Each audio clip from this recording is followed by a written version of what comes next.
Isaiah, welcome to the show. Appreciate you, brother, for having me, man. Seriously. How are you doing today? I'm doing well. Yeah. I'm doing well. Beautiful day out. Yeah. Starting my day off with the Syracuse Run Club that I was telling you about. So whenever we in Syracuse, we have nice weather, I like to get outside and enjoy it as much as I can. That's awesome, man. So you and I are a bit of strangers, but we're not strangers. Mm-hmm. I got to know you through Nick. Mm-hmm. Nick is your former college classmate. Not college classmate. We met through a program that we were both in called C-Step. Yeah. Through a lady named Dr. R. Yeah. And ever since then, we've just built a really good relationship. Yeah. Yeah. He's a good guy, isn't he? Amazing, man. He's one of those guys, man, that I feel like everybody needs somebody like Nick in their life. Somebody who just always has a positive vibe about them, very optimistic. He doesn't really bring negativity into your life. He's very chill and he's comfortable being himself. Yeah. You know what I mean? And I think that's something that I value in people is when they're comfortable being themselves. So I really appreciate Nick for that. Yeah.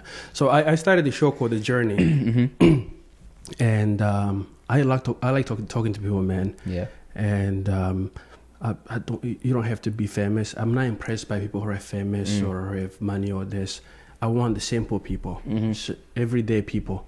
If I could talk to every homeless in Syracuse, I would, because I think that just simple people have the most extraordinary stories. And so really the journey is about people coming on this show and just being themselves.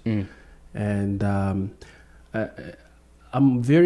find you very interesting for the little I know from social media, from Instagram, because you're very vulnerable from the stuff that I saw. You were very authentic. And when I heard about you and Nick shared your social media handles, and I was kind of watching some of those reels, I fell in love, man. I'm like, I love this guy. Appreciate you, love brother. this guy, man. So I'm very excited to get to know you as a person. I love that. So tell me about yourself, man. Like, where were you born? Yeah. What is your background? What kind of family did you grow up into? Yeah, so I was born in Buffalo, New York. 1998, I was born in Buffalo, New York, and around the age of three and a half, me and my mom and my older brother moved down to Florida. When we moved down to Florida, that's where my mom met my stepdad, because my biological father isn't in my life. That's where my mom met my stepdad. We stayed there for about 2 years, and then from Florida, we moved to North Carolina, Charlotte, and that's where I kind of grew up. My childhood was definitely, not easy, but I feel like everybody has their trials and tribulations.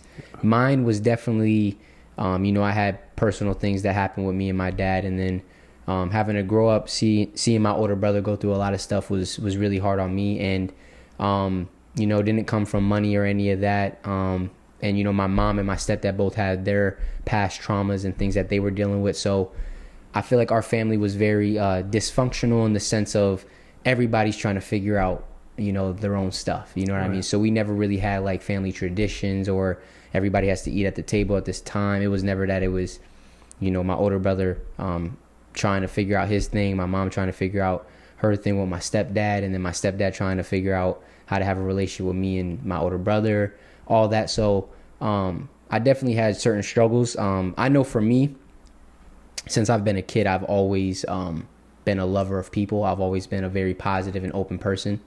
So my brother was kind of a little bit different in the sense of he dealt with a little bit more anger. He also went through some really, really tough stuff when he was young as well. And he, obviously him being a little older, I think it affected him more than it affected me. But yeah, I was always a very positive and uplifting kid. So no matter what I was dealing with or what I was going through, for some reason, I just always saw the light at the end of the tunnel. And I always tell people that the number one gift that my mom gave me that I think every parent should really focus on giving to their child is unconditional love. I never felt like if I came home and I got a bad grade or I got in trouble at school or I got into some fuss outside that she would love me any less. She might be disappointed and frustrated, but I knew my mom's love was constant and it wasn't going anywhere. And I think what it did is it gave me the ability to really be curious and try a lot of different things and grow into the person who I was actually made to be, if that makes sense, without feeling like I have to be this person so that she accepts me.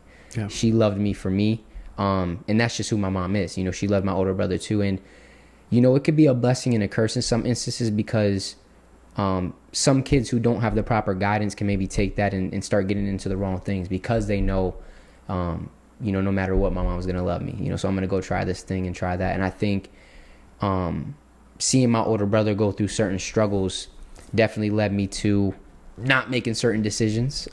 He got into the wrong friend group when he was young. Like I said, he wasn't really much of a school person. They diagnosed him with ADHD really, really young, and they tried to put him on medication, and that was messing with him. Him and my stepdad never really got along the way that me and my stepdad got along, and so I had this weird, almost like guilt growing up because I was seeing my older brother struggle with so much, and I knew, I was getting good grades. I was a good student in school. I never really caused trouble at home. I was a positive dude, and so seeing that was sometimes tough because I just didn't understand why that was happening. Why is my brother going through these experiences and dealing with all these troubles and I'm not, and we're in the same household, so I definitely had to navigate that growing up. But I always just felt like staying positive and loving people was just the right way. I never knew anything else. I didn't know how to hate. I didn't know how to be negative to people. Like it just wasn't in my bones. And that's something my mom and my grandma told me since I was a kid. I've just always loved people. I would run up to random people and just hug them and try to be around everybody. And so I really just try to let that, continue to cultivate within me and lead me in everything that I do. So, yeah. I can tell, man, you have a good vibration. You have good vibes, you. man. Sometimes you can sense somebody's energy. Some people say energy. But for me, it's I'm a believer. For me, it's like the Holy Spirit, man. You can sense somebody. You can sense if somebody's a good person or not. Is it just me? I feel like sometimes when you're around people, you can feel if somebody is in a good mood or a bad mood without them uttering word, and you can tell if somebody is genuine or not. Yep. Just without them saying anything. Yep. And so when I just you sitting here right now, and the few times I met you, I could tell, man, you're always happy. There's something special about this guy. Appreciate you. So how much older is your brother compared to you? 5 years. So I'm 25. He's 31. 31. Yep. 31. Okay. Yep. Just a little bit older than me. Yeah. Wow, man, that's I feel like that we can dive deeper into that because I feel like whatever. That was whatever. So you grew up without your biological father. Mm-hmm. You say you never knew. Have you ever 25 years old now? Have you met him? I never met him. Well, never met him. Excuse me, I have because that was one of the reasons we left. So my mom and my biological father, obviously they had me. She was 22, I want to say at the time. She had my older brother at 17. Me and my brother have different dads. Okay. So I won't get into specifics, but abuse is definitely something that everybody in my family has dealt with. Okay. My brother, my mom, and I think from your biological father. Yes, for me, yeah, and my mom from different people. Yeah. My brother from his father. Yeah. And so I think after my mom found out what was happening to me when I was really young, that was the last straw for her. That's why she dipped. She was like, we got to get out of here. Yeah. I got to protect my kids. And so I was so young, it didn't affect me the way it affected my older brother. My older brother was experiencing abuse till 7-8 years old. Oh, I was second. I was 2-3, and I was seeing a child psychologist at the time, and she told my mom that once my mom told her she's leaving, she was like, "This is the perfect time. Like, you're saving this kid from a whole life of like dealing with trauma and stuff, because he's not going to be able to remember it, and it's not going to affect him the way it did your other son." And so, growing up, I remember my mom kind of broke down what happened to me in middle school when I was a little bit older and mature enough to understand.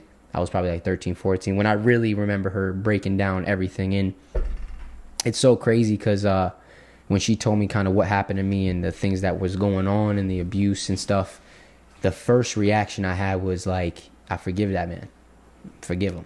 Like, off rip. I don't need to know him. I don't need to talk to him. I forgive him because, like I said, I didn't even know what holding a grudge or hating somebody was. So my first reaction was to forgive. And, I think we all have certain experiences, and we all go through certain inner battles that you don't tell anybody about. Yeah, absolutely, And, absolutely. Once my mom told me what had happened, for me, I just had a heart of empathy and compassion for my father, because for you to make certain decisions you made to a kid who's that vulnerable and that young, you had to have been going through something, and so I don't know why I reacted that way. I'm grateful I did. And I've realized as I matured that it had nothing to do with me and everything to do with what he was dealing with, and so I'm not going to take that on into my life and allow that to affect, my relationships and how I treat people and how I, father my son one day or daughter one day, you know what I mean? So, yeah, it was my first reaction. And since then, since we left, he's reached out here and there. And I remember one time, like, there was one interaction I had. He had emailed me and I said that, I just want you to just, apologize. Let's make amends and just, tell me the truth about what happened. And he just didn't, and I was like, all right, well, until we get to that place where we can just be real and honest with each other, I don't know if there will be a relationship here. Since then, that's a whole nother battle I've dealt with personally, because I think at the end of the day, that is my biological father, right? You know what I mean? And my stepdad was there for me since I was 5, 6 years old. And he obviously had his own struggles with my family and stuff, but I wouldn't be who I am today and where I am today without him. So that father figure role was taken by Craig Wiley, my stepdad. Yeah. But there always is that part of you that wonders, what it's like to have a connection and relationship with your biological father. Yeah. So I think about it all the time, and that's something that I really put my faith in God for, to mend that relationship when it's time, because I think there is a such thing as divine timing. I think timing is so important. Right. And so I haven't closed the door on that by any means. I think it's just a matter of allowing God to bring those pieces together when they're meant to be together, and not trying to get in the way. So how did he negatively affect you, not having your biological father? Can you think? Honestly, the only thing that comes to my mind is really just questioning what it would have been like. Yeah. That's it. It was never really like my older brother, it affected him in the way of I think because he was so hurt by his dad, all he wanted was his validation and acceptance. And when my stepdad tried to come in and take that role, he completely rejected it. Now, it's not just on my brother, it's also on my stepdad, because my stepdad comes from a very, very tough background from the Bahamas, where his dad wasn't really in his life. His mom was very strict and rigid on how she parented him. She wasn't really there for him. Go do your own thing. You're a man. You got to go do that from a young age. And so he never really had support ever. And so he never learned what ADHD was. He didn't know what anger management was. He didn't understand somebody else went through trauma and abuse. So he came into this household. My mom's still trying to deal with her things. And at this time, there is no personal development. There is no inner healing. There's no inner child talking, all that. There's none of that. It's just, let's try to figure this out. And so, yeah, my brother and my stepdad never really clicked. And so, that was really hard for me to watch. But from my end, my stepdad, man, like I said, all I knew was love. So I was like, let's make this work. And it ended up, being a great relationship. And he's done the best he can with what he had at each moment and stage in my life. And so, like I said, I wouldn't be here without him. But from a biological standpoint, I don't think it really affected me other than just questioning. Yeah. What would it be like? I gotta say, man, I gotta go back to why you said that when your mother told you about the abuse she went through and the abuse you went through as a kid, that the first thing you thought about was forgiveness. For me, that's amazing, because I think that at least in my life, the most difficult thing that I've ever had to do was forgiving somebody who wronged me. And I think there are many people out there like me who have found it tough to forgive people. Yeah. And it is so difficult. And for me, it was the hardest thing I've ever have to do. Because on one hand, you think, at least for me, I thought that by forgiving somebody was a sign of weakness. it was a sign of failure on my end, right? That I could, you know, I can't defend myself. I couldn't defend myself, and I can't defend myself. Right. And I remember where I spent a great deal of time planning on how I was going to take revenge, because I was in a position where I could take revenge, and I thought about taking revenge. Yeah. And I had this plan how I would do it, and how I would inflict 10 times the pain, right? And so, and then it got to the point where I was like, you know, it's not going to solve anything, because even if I even if that happens, then the pain that was caused is still gonna be there. So, and then I said, and then I read the Bible verse that you know, even like the Lord's Prayer. Yeah. Forgive us our sins as they forgive those who sin against us. And I read that every day. I'm like, you know, like, oh. And then there's also a Bible verse that says, you know, if you can forgive your trespassers, and maybe I might be misquoted, I know it's there somewhere, right. then the God in heaven also can't forgive you. You know, because to give forgiveness, you have to acknowledge that God is forgiving you of greater sins. Yeah.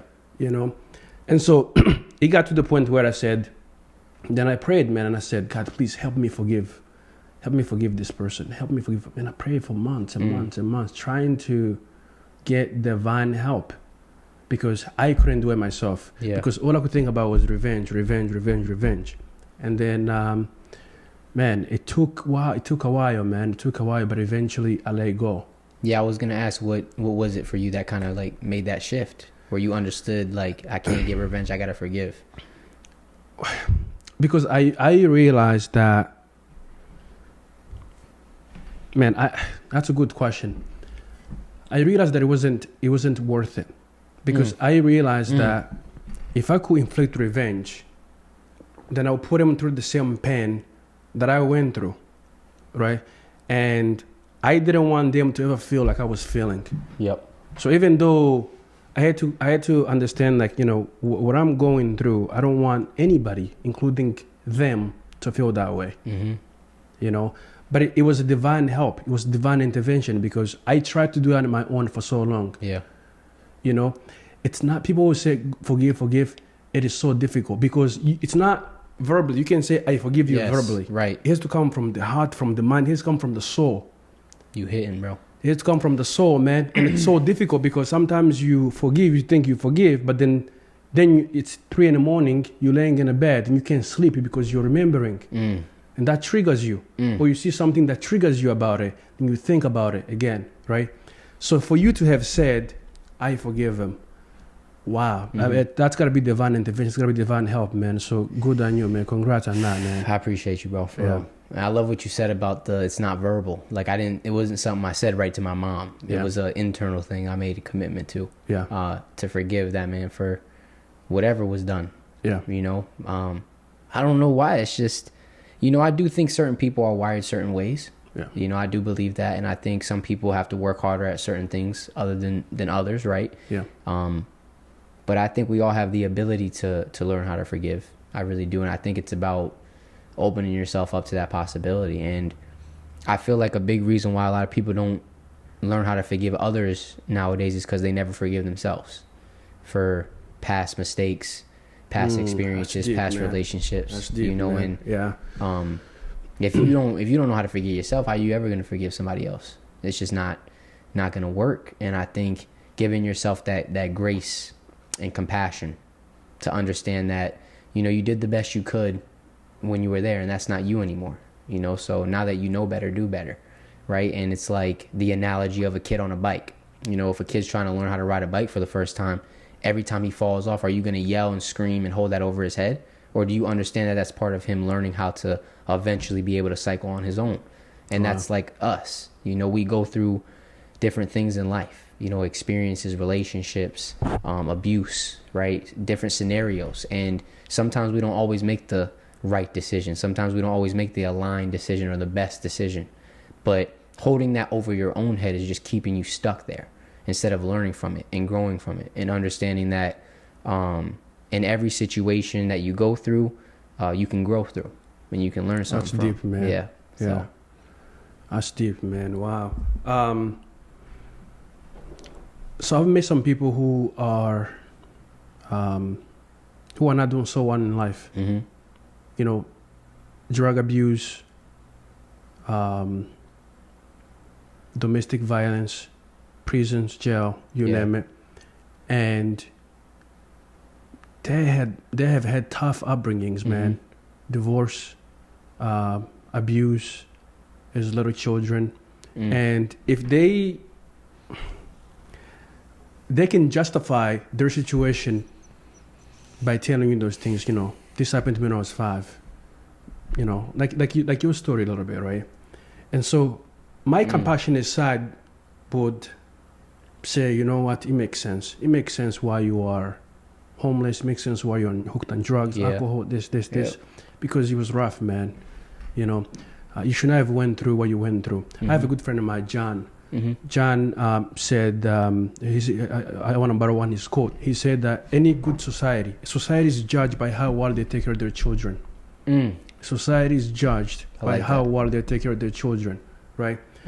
So going back to that point, I have friends who are like that, man. They're not doing so well, and they have justified it. They just justify it by their terrible childhood. Yep. But also, there's also part of me that says that, to your point, that we take those experiences to shape a better future for ourselves and our families. Right. So what do you say to somebody who have justified their shortcomings in life, their pains, their sorrow, who have justified their position, their current position, because based on their terrible childhoods? What do you say to them? That's tough, man.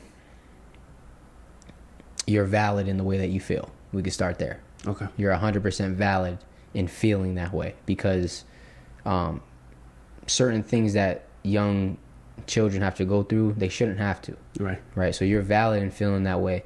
I think understanding that you can't always control what happens to you, but you always can control your response can really change your life. Yeah. You know, and this is where, you know, one of my biggest things that I try to really push on social media is having a healthy relationship with yourself. This is where you have to have those real conversations with yourself and ask yourself, is holding on to this story that I keep replaying in my mind helping me or hurting me? Is it getting to me to where I want to be, or is it keeping me stuck in a situation or in a mindset that I don't want to be in anymore?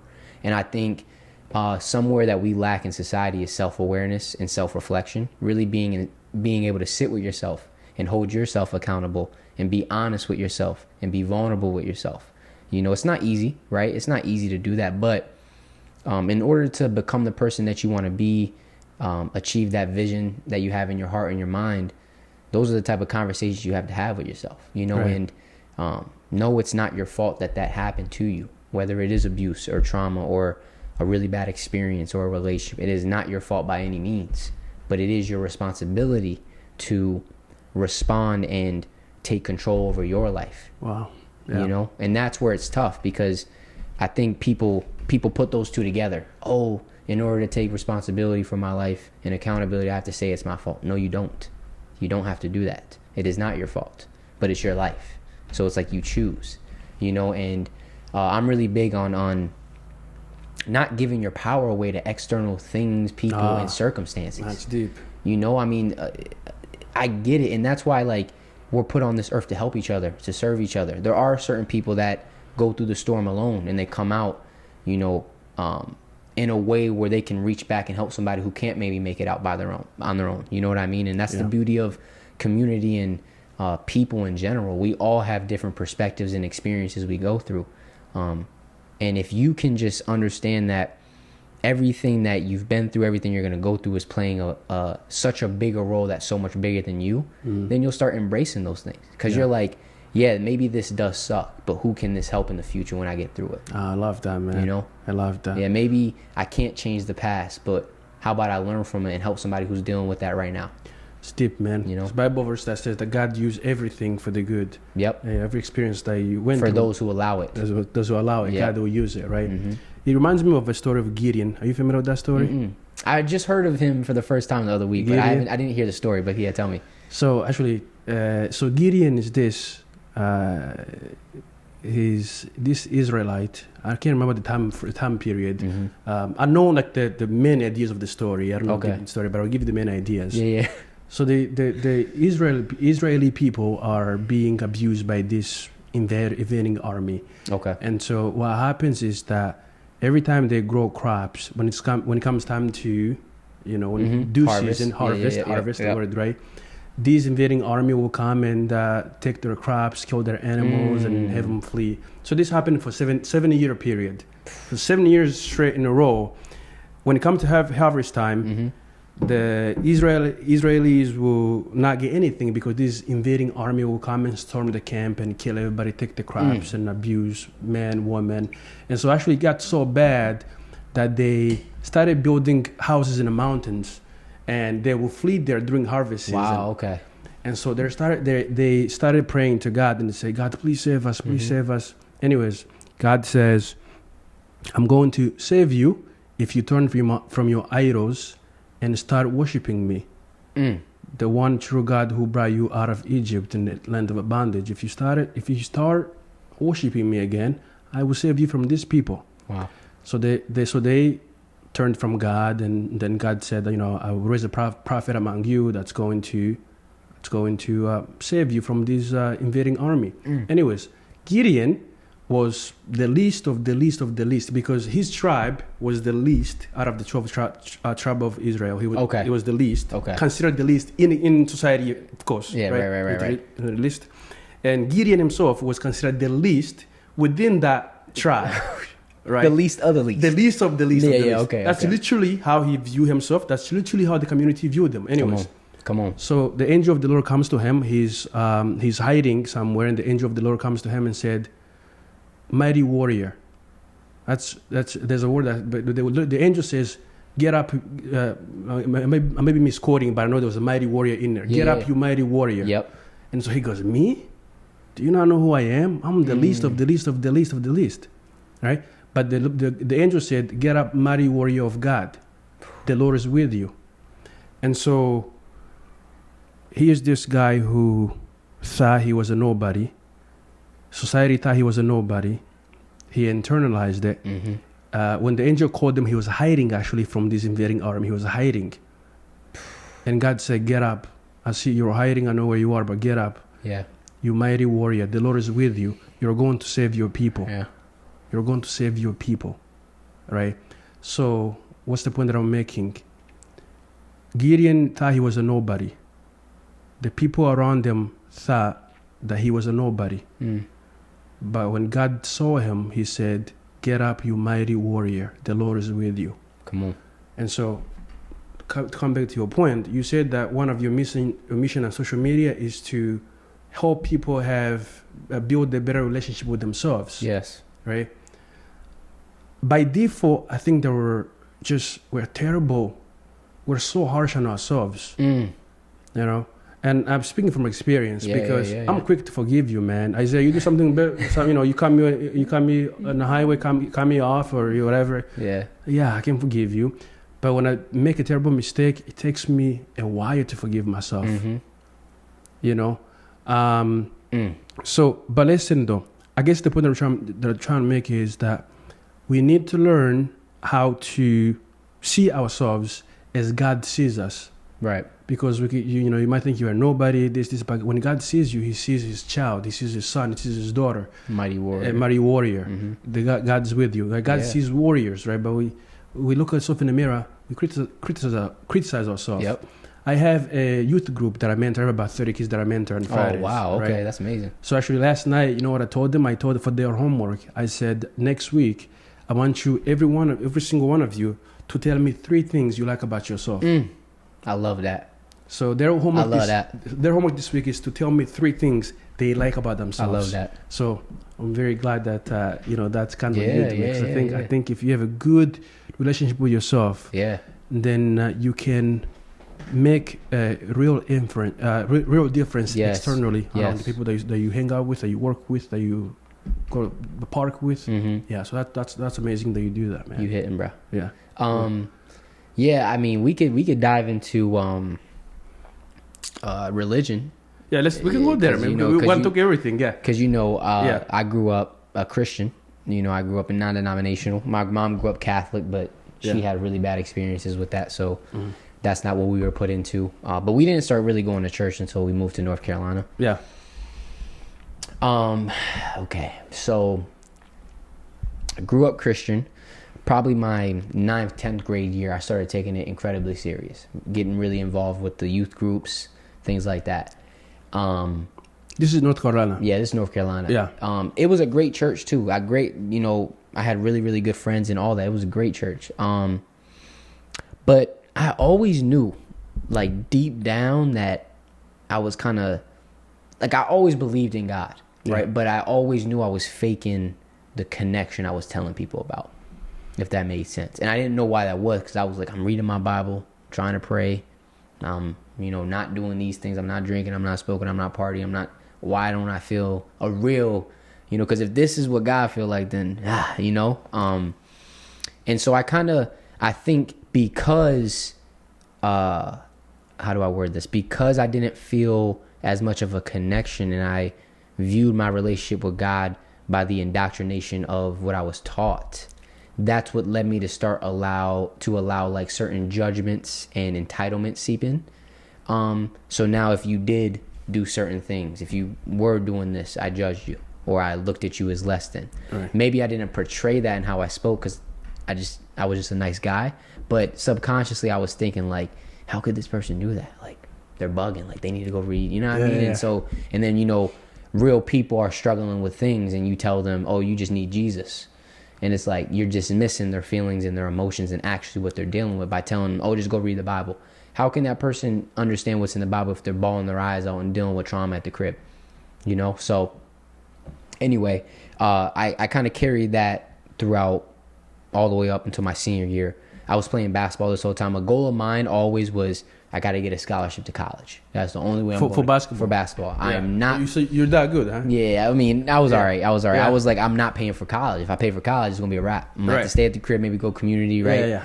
And I loved basketball, and I was the best on my high school team, so I was pretty well known around the county and stuff, but never got an offer. Did not get one offer all the way to my senior year, and it's crazy because this is something that all my athletes can understand, but this applies to life. But there were so many kids that I saw not getting the opportunity, not getting the scholarship, not getting the exposure they wanted, and all they did was complain about it.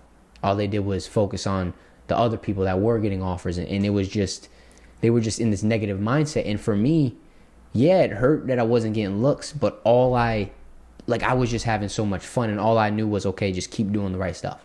Just keep doing the right thing, and good things will happen. I saw it in school. I saw it in life, where when I was just nice to people and I put out good energy and I was showing up and trying my best, good things just happened, right? So I picked that up from a young age. So it was the same in basketball. I said, I'm still going to work my tail off. I'm going to put in a lot of extra work. I'm going to be really coachable. I'm going to be a great teammate. I'm going to do whatever I have to do. And I just pray that good things happen. And I always had a feeling I'd be fine, even when I finished my senior year and had 0 offers. So because of that, it was either I'm going to go to this, I'm going to either go to community college, I'm going to go to this school, Liberty University, and try to walk on, or I'm going to go prep. And so basically I reclassing, but you have 1 extra year to try to get some, but you go to a school that's predominantly for that. Right. So I chose prep because I was like, I want to get a scholarship. I know I'm good enough. So then I go to Massanutten Military Academy for 1 year. So it was a military school. Really, really good team though. So it was awesome. Ended up getting 1 offer to AIC, American International College in Massachusetts. Went there for my freshman year. Had a really good freshman season, made all rookie team, and then transferred to Adelphi University for my sophomore year in Long Island. I was there for 3 years, but I didn't play 2 years after my freshman year because of red shirt. Because I transferred, I had a red shirt, and then COVID the next year, so that canceled our season. So then, I finished out there, and then I transferred to Lemoyne for my last 2 years of eligibility for my master's, right? Anyway, why am I saying all this? The religion part. So like I said, I grew up really religious, and so I held it when I went to prep school. I held that faith really strong. When I went to college, I was still a believer, just my actions didn't align, right? I'm lukewarm now. right? So I'm in college. I'm gonna have fun. I'm gonna explore, doing all that. But I'm still a very positive dude. Like, don't get it wrong. Like, I'm just having fun, you know. And so it was just very lukewarm, you know. And so it kind of just started to fade. You know, I still believed, but it was fading. It wasn't a life I actually lived. Right. Fast forward to 2021. So that was my junior year in the classroom. So this was COVID year. This is when my life... You were getting your master's this time, right? No. I got my master's starting in 2022. Okay. At Lemoyne, right? So I did... So it was 2018-19 AIC, 2019-20 Adelphi, 2021 Adelphi, 21-22 Adelphi, 22-23 Lemoyne, 23-24 Lemoyne. That was my 6 years of college. Yeah. So anyway, this is my junior year now. So this was COVID. So campus was really dead. Not really much going on. And the summer prior to that was the first time I was ever exposed to smoking weed, right? I saw my brother do it, you know, and I was like, I'm never doing that. That was one of the things that I viewed as the devil, right? Growing up. If you smoked or you drink, you're a sinner. You're going, you know, just, right? So anyway, what had happened was my sophomore year at Adelphi, literally the week before COVID got announced. So this was spring of 2020 or spring of 2020. I went to California with two of my teammates. We're there, and I was like, I mean, if there's a time to smoke, I'm gonna do it in Cali, right? So I did that, and I was hooked instantly, immediately. On weed? Yeah, on weed. So then I kind of dibbled and dabbled with it a little bit that summer. Then when I got to school, so that was the fall of 2020, right, going into 2021. So this is the COVID year. Since we didn't have, once our season got canceled and all it was just workouts and practice every day and then just school and there was nothing else to do on campus, it was just smoke. Do what we do, of smoke, course, do that, right? It was fun. I had teammates. That was a crazy era, man. It was crazy, right? And so era. It was awesome. Now, this is where my life takes a turn. So that winter of 2020 going into 21, I had a very, I want to say, spiritual experience. So we got put on quarantine because one of our teammates got COVID. So everybody either had to go home, go to the dorms. Me and my teammate ended up getting a hotel for 10 days. No, I didn't have to pay for it. It was a crazy situation. That's awesome. That's a whole different. That's awesome, but we got it for 10 days. And so during that time, it was just a lot of reflection, a lot of deep reflection. And I just remember for some reason, my mind really opened up in a way I've never felt it open up before, where I started to really question, like, what do I actually believe in? Like, do I actually believe in this Christian God that's been given to me? Like, what are my true beliefs? Because I've never really like asked myself that. I've just been taking on, who am I? Like, who even am I? Like, you know what I mean? I'm asking these questions, and I just remember it was a very profound experience where like my mind just opened up in a way I've never felt it. And that was during that quarantine time. And after that, I went into this very deep reflective state when we got back to campus, where I was like just studying. I was journaling a lot. I was going outside and sitting with nature, and I was just like diving really into like what's out there. I wanted to know. My energy definitely changed. I'll say that. My energy changed. And this period leading up to what I'm about to tell you is very gray.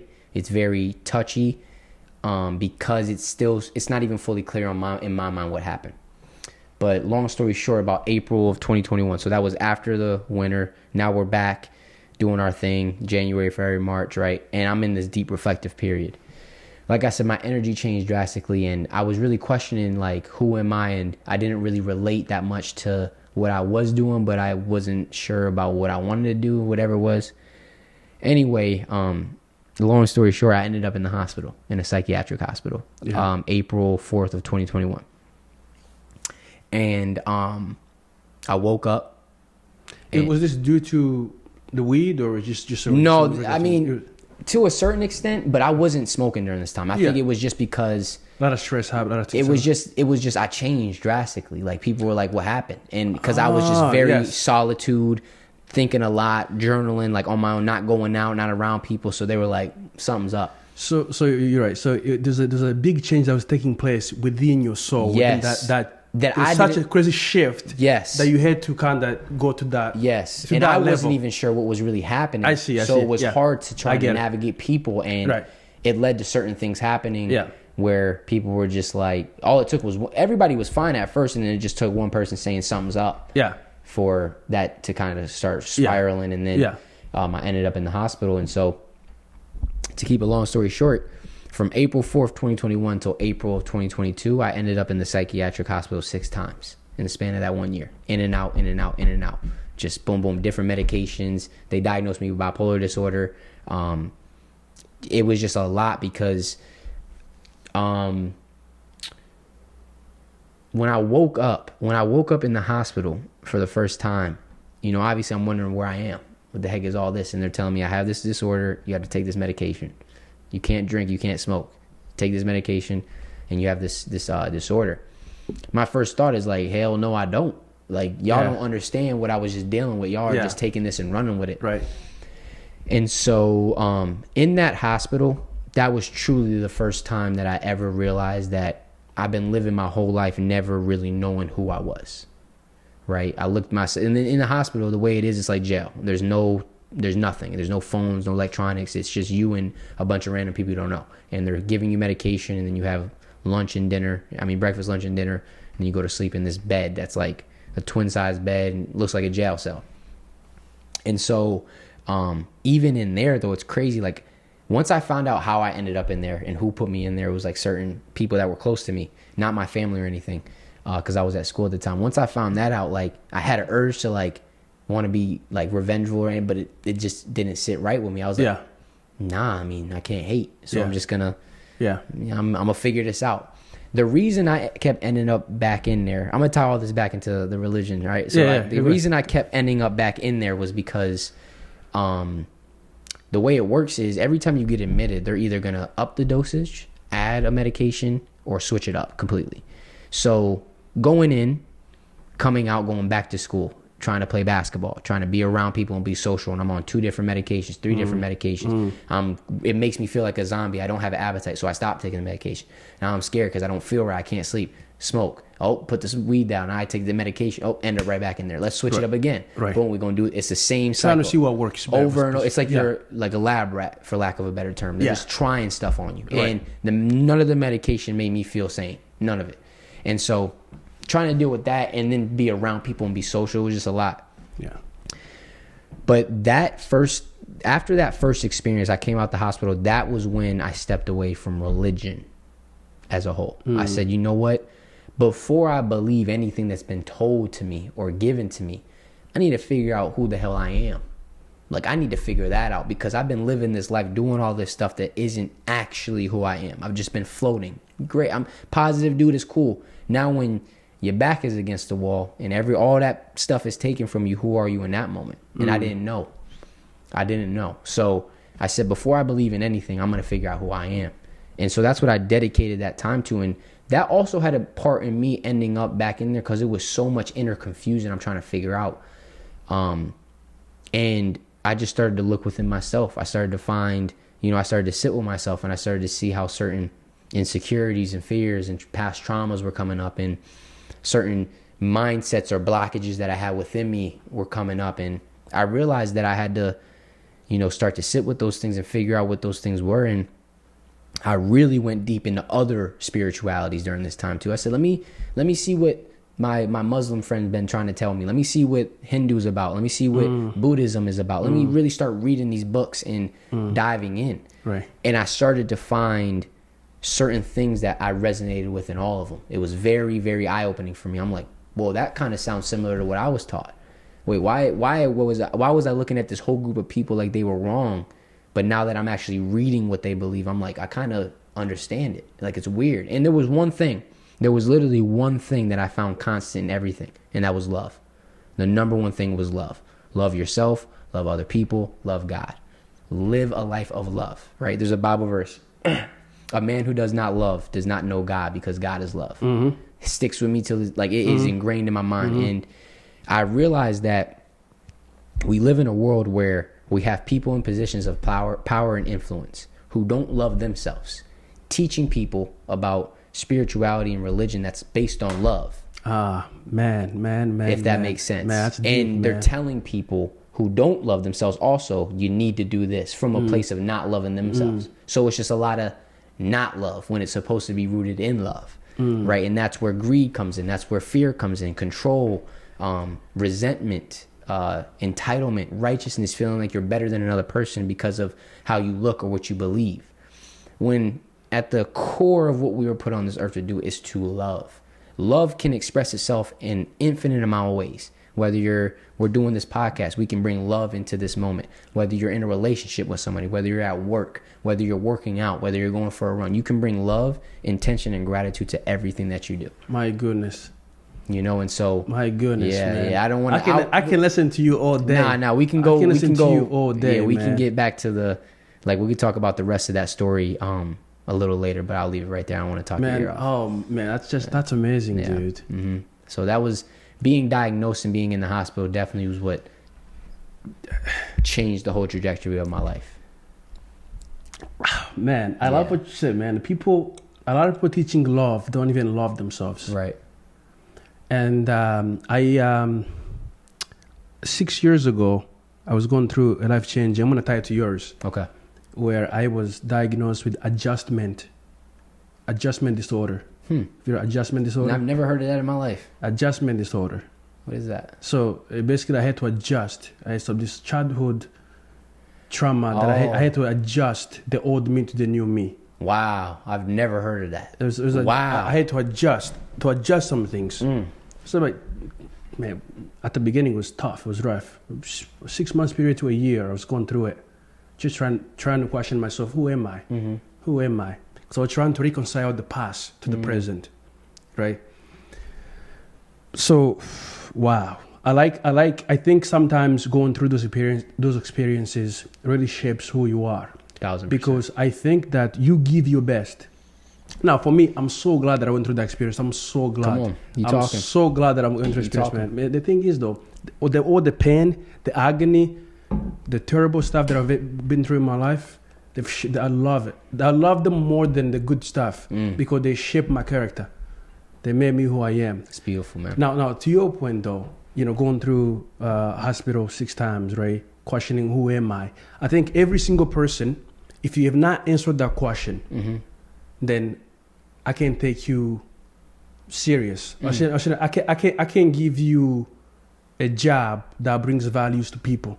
I think if you haven't asked yourself that questions, then I don't know how productive you can be to society, because you need to know who you are to bring about change in whatever sector you're in, right?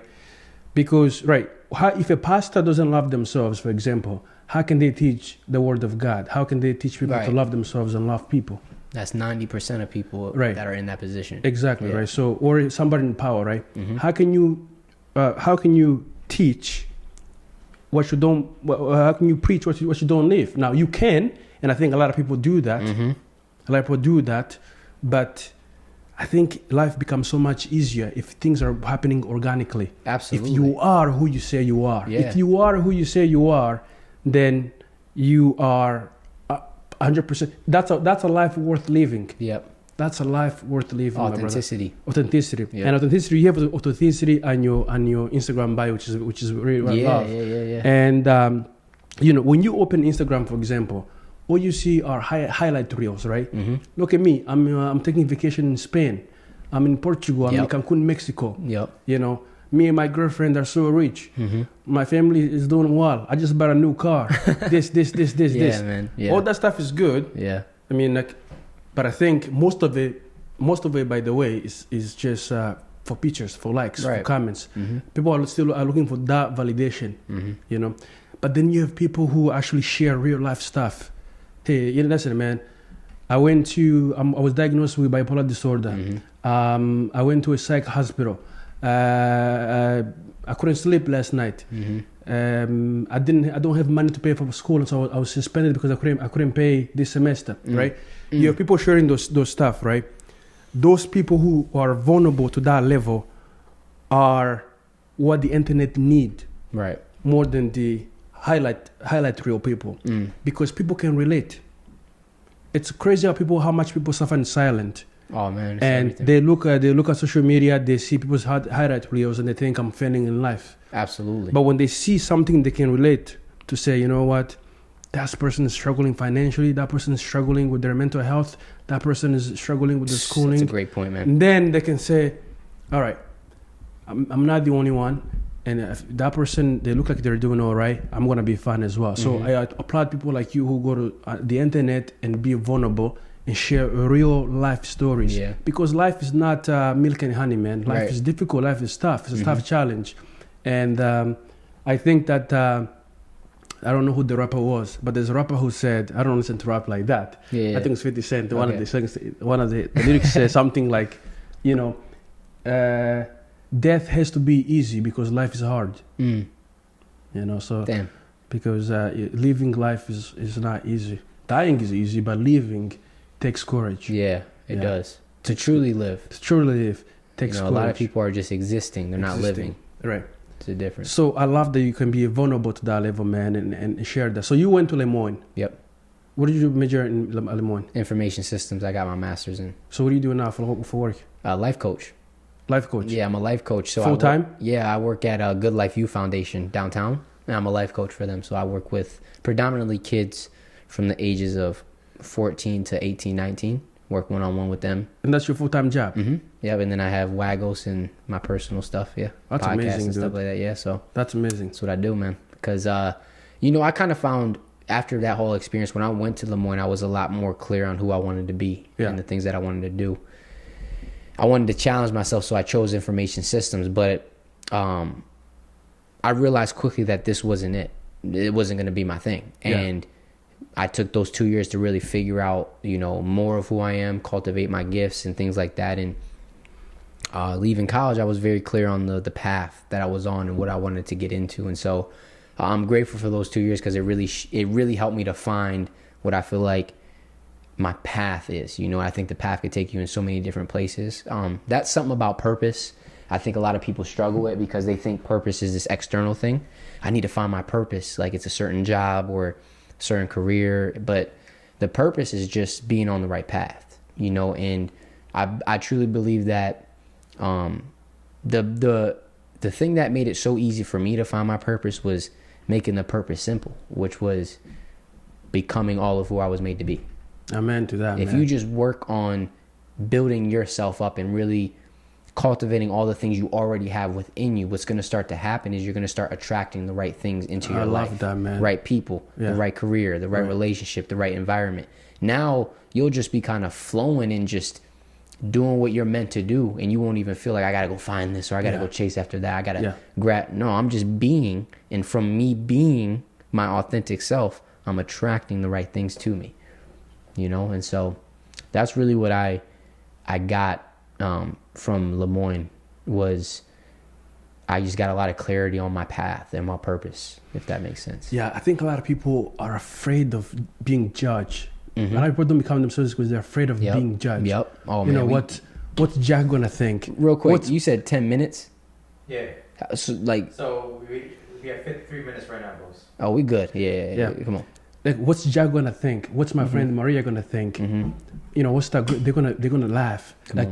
If I go to church and raise my hands, people, I always now I'm gonna touch the region because I used to go to church. I used to be afraid of raising my hand. Yeah. So I'm like, oh shit, they're gonna think I raised my Facts. hand. What if somebody takes a picture of me raising my hand? Facts. Oh, I'm gonna be so embarrassed. Yeah. You know, if they found out that I could believe in God, I'm gonna lose that friendship. Yep. They're gonna think that I'm a weirdo, right? If they find out that I don't smoke weed, they're gonna think that I'm like just a weirdo, somebody who's like they're gonna judge me. They're gonna judge me. So let me take that shot. Let me take that shot of tequila because I don't want to be judged. Yep. Right. Let me dress that way because I want to fit in. I don't want to be judged. Right. So maybe you hang out with a group of friends and they're talking about girls, like, you know, how many girls, you know, have you like slept with? This.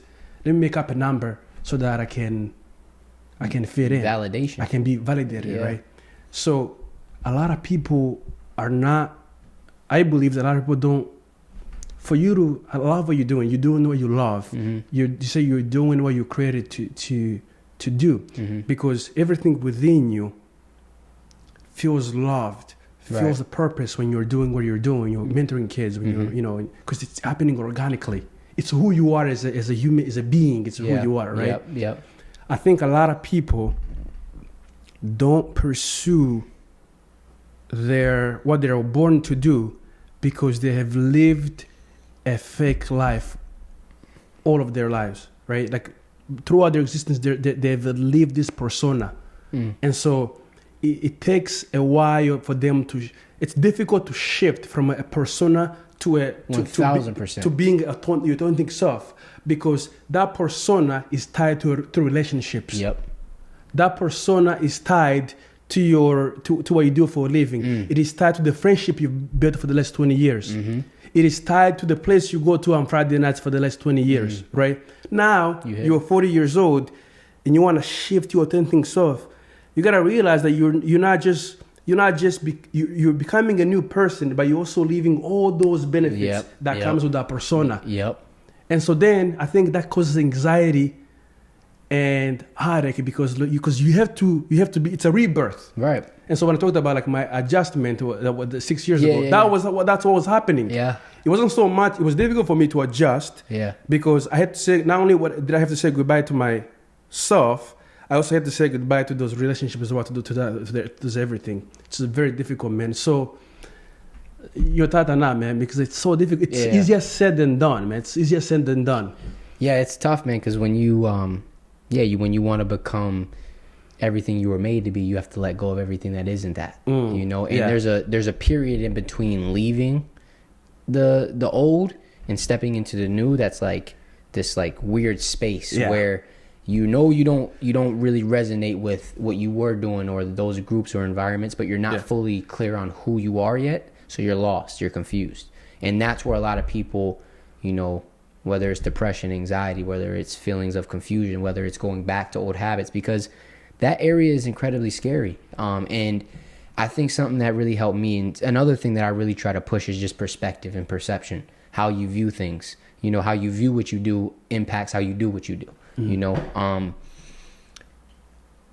in order to find yourself, you have to be lost. You can't find something that's found, right? So being lost, being confused is a part of the process, right? And when you understand that, now when you're in it, it doesn't mean it's not going to hurt, be painful, be scary, be lonely, but you understand that this is part of me finding who I am. I have to embrace this. Most people, when they have those emotions or feelings come up, they run away.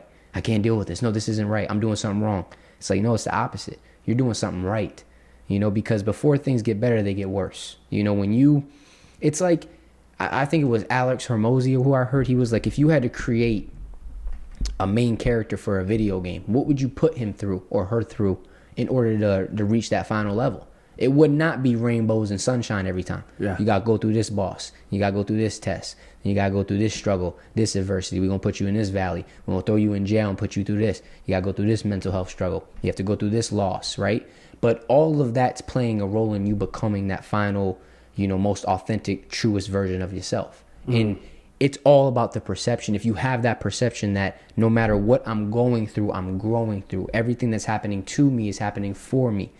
It helps you to have the right perspective in it, right? Most people perceive pain, hurt, grieve, depression as all negative things. So now they have a negative perspective in it, right? If you just shift the way you look at these things, it's going to shift the way you embrace these things, if that makes sense. And it can literally change your whole life. It can change everything.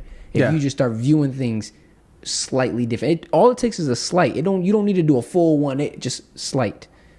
Okay, what's the worst that can happen? Slight shift. What's the best that can happen? This is so hard. I'm learning. I don't know what to do. I'm growing. You know, just slight shifts, man. Like, it can change everything for you. And it's practice. You know, practice makes progress. That's the importance. This journey is not about perfection. It's about progression. So we're trying to do things in order to keep us moving in the right direction. Sometimes moving in the right direction feels like you're moving backwards. Sometimes moving straight in the right direction feels like you're going right and left. That's all part of it. You know, like, there is no wrong thing in this life. You're just learning, you're growing, you're trying to figure out who you are. That is a lifelong journey. It's not, after my 6 times in the hospital, I got who I am, I'm done. No. Now it's like, okay, now you've kind of gotten clear on certain things, how Right. can we cultivate them? Yeah. And as you cultivate them, you're also growing. You're moving into new seasons, new environments, new relationships. How can we navigate those things? So it's just this constant journey of evolving, growing, going through struggle, learning how to deal with it, learning the lessons from it, growing some more, handing that back to somebody who needs it, having really good relationships, learning how to use what you already have to serve people, learning how to love yourself, love others, love God, learning how to make your mark in this world. And the best way to do that is just being yourself, because nobody else is like you. And I know that's such a cliche saying, but like, that's one thing you'll learn when you really start to tap into who you were really made to be, is that you are a one of one, not a one of 7 billion. One of one. Nobody is, or ever will be you. So embrace that and understand that you have a certain calling for your life.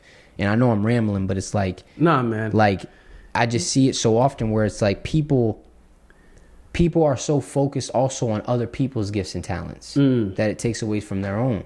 And it's like that wasn't meant for you, right? So you trying to get what somebody else has it's just taken away from what is actually meant for you. Right? With what's meant for you is over here, but you're so focused on looking over here at what this person's doing, yada yada yada, and you're trying to attach yourself to this. You're just taking away from your calling and your purpose. And going back to the social media thing, social media isn't bad, it's the way you use it. Just like anything in life, nothing is inherently good or evil. It's just the way we internalize it and the way that we use it. Things can either be a tool or they can be a destructive weapon to take you off your path. You know, it's all about how you use it, and that's why intentionality is so important. Going in with intention in everything that you do.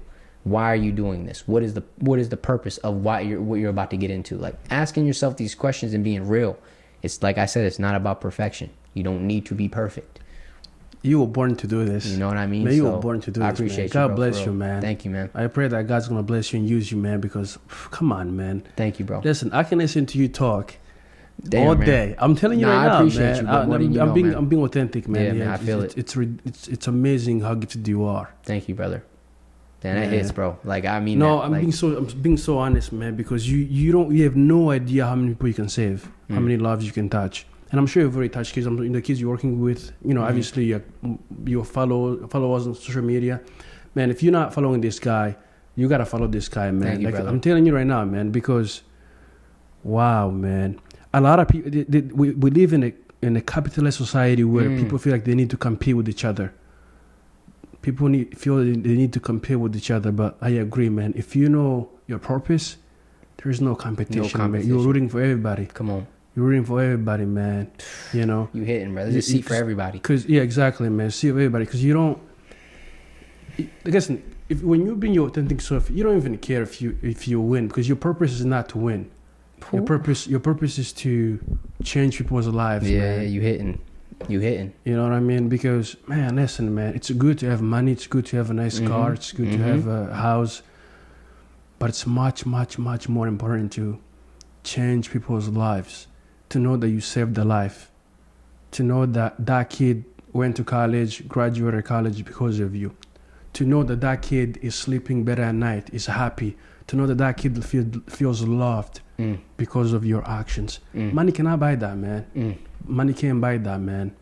And we need more people who are authentic, who care about touching people's lives more than they care about flashing cars and money and this and this. Right. All that stuff whether they're there or not, to me, they're just accessories. That's it. They're just cherries on top of the You know cake. what I'm saying? Because I mean, like, every single person you meet it's a soul that's hungry. Yep. That's hungry for love. That's hungry for deep connection. Every single person you meet, man.